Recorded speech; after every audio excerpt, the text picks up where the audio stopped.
Jennifer Griffin. She joins us live from the Pentagon. I mean, a lot of news to unpack here, Jennifer.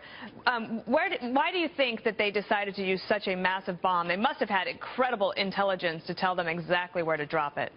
Well, it's really not clear, Dana. In fact, there are no briefings scheduled for the Pentagon, and no spokesman plans to come on camera to explain to us what the decision-making process was.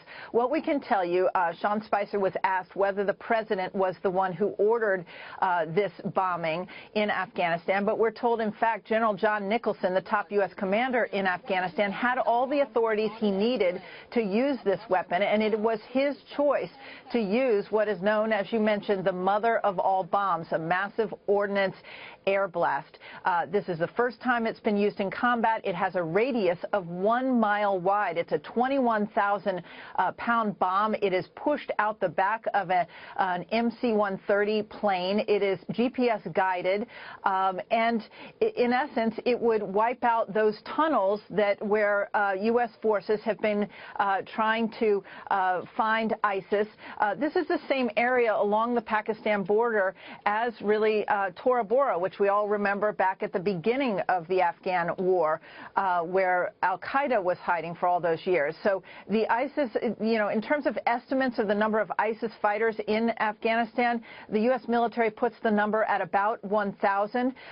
President Trump announced yesterday that his national security advisor, H.R. McMaster, was getting on a plane tonight to head to Afghanistan. We know that General Nicholson has testified recently that he thinks he needs several thousand more troops there in Afghanistan because of the burgeoning ISIS threat.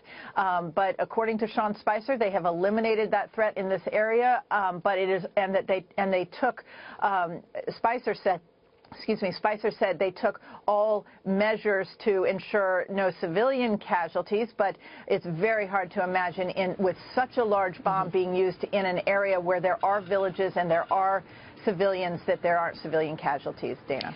I have a question for you. When you said that the White House said that the general there on the ground had all the authority that he needed, is that a change from the Obama administration?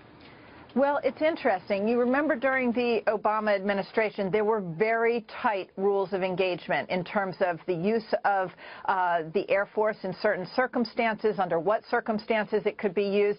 Remember, the Obama administration was trying to draw down in Afghanistan. They left behind what they thought were the minimal needed U.S. forces. They wanted to end combat operations, and they took many measures with tight rules of engagement. It's our understanding that the rules of engagement have not really changed, but there are about 8,400 U.S. troops on the ground in Afghanistan right now. That went down about 1,500 troops at the end of the Obama administration in December and January of this year. And again, General Nicholson says he needs more troops. So they were trying to transition to more of a training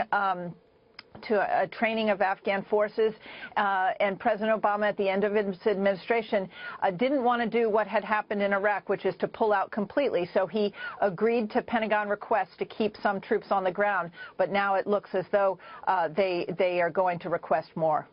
Okay, Jennifer, thank you so much.